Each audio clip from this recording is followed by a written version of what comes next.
Adam rates کے دوستوں السلام علیکم۔ ایک پرانی کہاوت ہے اور ہم سب ریئل لائف میں یہ آبزرو کرتے ہیں کہ پانی اور آئل ایک دوسرے میں آبزرو نہیں ہوا کرتے، لیکن کسی تیسرے لکوڈ کو استعمال کر کے ان دونوں کو آبزرو کرنے کے عمل کو کہتے ہیں ایملسیفیکیشن۔ اور اس کی شروعات کی تھی سن 1856 کے اندر فرینچ سائنٹسٹ نے، جس کا نام تھا بیٹر لارڈ، جس نے ایک ایسے لکوڈ کی کھوج کی تھی کہ جو آپس میں نہ حل ہونے والے لکوڈس کو آپس میں حل کر دے، اور اس نے اس لکوڈ کو مونو اینڈ ڈائیگلیسرائڈ کا نام دیا، جبکہ ملسر ایک لاطینی ورڈ ہے جس کا مطلب ہے دودھ۔ سب سے حیرت کی بات یہ ہے کہ جب کسی صاف شفاف آئل کو صاف شفاف پانی میں مکس کرنے پر اس کا کلر ایک جیسا ہو جاتا ہے، بالکل دودھ کے جیسا، اور اس ایفیکٹس کو کہتے ہیں اوزو ایفیکٹس، اور اسی لیے اس کا نام رکھا گیا ہے ایملسیفائر۔ یہ ایفیکٹ سائنسدانوں کو کچھ ہی 100 سال پہلے معلوم ہوا ہے۔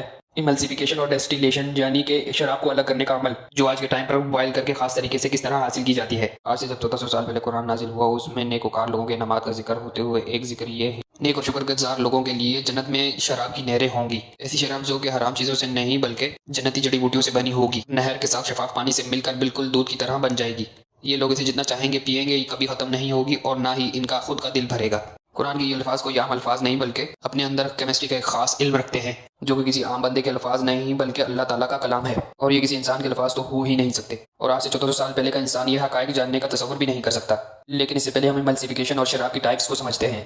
مثلاً الکوہول، بیئر، سب سے اہم جڑی بوٹیوں، فروٹس اور مسالوں کے فلیور سے بنی ہوئی شراب، جسے ہرب لیکر کہتے ہیں، اور اسی خاص قسم کی شراب کا ذکر ہے قرآن میں۔ آج کی موجودہ ہرب لیکر کے اندر الکوہول کی مقدار 30 سے 40% تک ہوتی ہے۔ یہ بہت ہی طاقتور اور اثردار ہوتی ہے، اس کا ذائقہ بھی بہت اسٹرانگ ہوتا ہے۔ سب سے بڑھ کر یہ ٹرانسپیرنٹ ہوتی ہے، بالکل کرسٹل کی طرح، جیسے اسے پانی کے اندر مکس کریں یہ بالکل دودھ کی طرح کا کلر بنا دیتی ہے۔ دنیا میں اس کے مشہور تر برانڈ مثال کے طور پر اوزو، پیسٹی، سراک، روکی سمبو انتہائی مہنگی قیمت پر بکتی ہیں۔ ہر کمپنی اس کے اندر ذائقہ ڈالنے کے لیے مختلف جڑی بوٹیوں کا استعمال کرتی ہے، مثال کے طور پر سونف، گلے بادیان کے پھول، پودینہ، لونگ، ادرک، لیمن گراس، مشک کافور اور دوسری جڑی بوٹیوں کے آئل کا اس کے اندر استعمال کرتی ہے۔ اس لیکر کو بنانے کا عمل شروع ہوتا ہے عام شراب، عام جڑی بوٹیوں کو اس کے اندر رکھ کر بوائل کرنے سے، اور بوائل کرتے ہی ان عام جڑی بوٹیوں کے اندر آئل اس کے اندر مکس ہو کر ایک پائپ سے ہوتے ہوئے آگے ایک چیمبر میں ٹرانسپیرنٹ ہو کر اکٹھے ہونے لگتے ہیں۔ لیکن آپ جانتے ہیں کہ کسی بھی جڑی بوٹی کا آئل کسی بھی اور لکوڈ کے اندر مکس نہیں ہوتے، لیکن اس عمل کے اندر یہ بنا نظر آئے شراب کے اندر حل ہو رہے ہیں۔ لیکن عام شراب اور بیئر کے معاملے میں ایسا نہیں ہوتا، کیونکہ ان کے اندر الکوہول کی پرسنٹیج انتہائی کم ہوتی ہے۔ 1996 کے اندر اس کے متعلق بہت سے تجربات ہوئے۔ پرانے طریقوں سے ایسی کوئی بھی شراب بنانا ممکن نہیں تھا جس کے اندر 15% سے بھی زیادہ الکوہول کی پرسنٹیج موجود ہو۔ سب سے اسٹرینتھ یعنی کہ اثردار شراب جو کہ دنیا میں اب تک موجود ہے، یعنی کہ ہرب لیکرز، ان جڑی بوٹیوں کے بنا بنانا ممکن ہی نہیں ہے۔ جس کے بعد یہ شراب ایملسیفائر کا کام کرتی ہے۔ جب اسے پانی کے اندر ڈالا جائے تو دودھ کی طرح بالکل سفید کلر میں چینج ہو جاتی ہے، جیسا کہ ہم نے اوپر جانا۔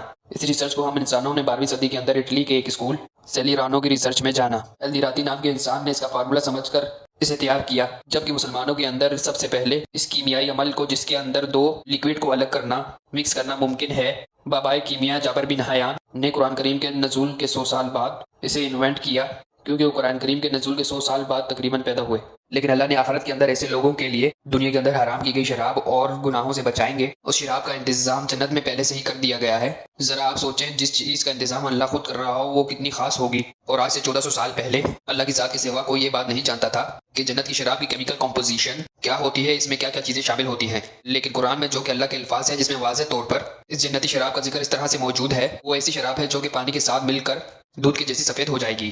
قرآن میں ایک جگہ نہیں بلکہ کئی جگہ پر اس شراب کا ذکر موجود ہے، کیونکہ اللہ اپنے بندوں صرف پیار ہی نہیں کرتا اور ان کے صبر کے بدلے اس شراب کے فائدے کو کئی 100 گنا بڑھا کر ایک ایسی کوانٹٹی کے اندر انسانوں کو پیش کرے گا جو کہ کبھی ختم نہ ہو اور نہ ہی انسانوں کا دل بھرے۔ یعنی کہ دنیا کی سب سے مہنگی اور قیمتی شراب جنت میں مسلمانوں کو نہ ختم ہونے والے تحفے کے طور پر اللہ کی طرف سے جنت میں عطا کی جائے گی، جس کا نشہ دنیا کے اندر تو صرف 30% ہے، مگر جنت میں اس کا نشہ ہوگا 100%، یعنی 70% بڑھا کر۔ اللہ پاک سورہ الانسان کی آیت نمبر 17 میں فرماتا ہے کہ ان جنتی لوگوں کو ایسے شراب کے جام پیش کیے جائیں گے جن کے اندر ادرک مکس ہوگی۔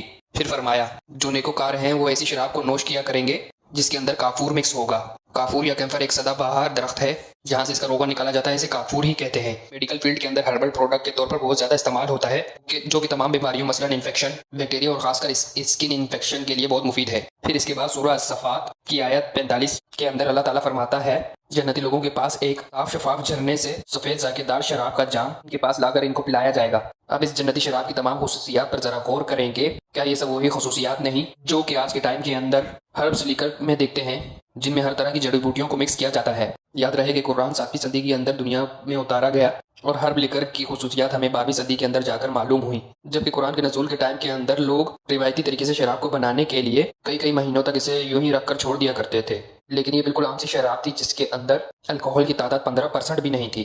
اللہ کے سوا کون بتا سکتا ہے کہ دنیا کی اس ناقص شراب کے بدلے اللہ ایک ایسی پرفیکٹ قسم کی شراب جنتی لوگوں کو ان کے صبر کے بدلے عطا کرے گا۔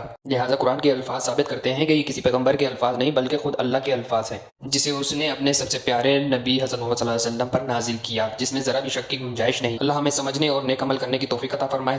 دوستوں، آپ کو یہ ویڈیو کیسی لگی؟ ہمارے چینل کو لائک، سبسکرائب اور شیئر کرنا مت بھولیں۔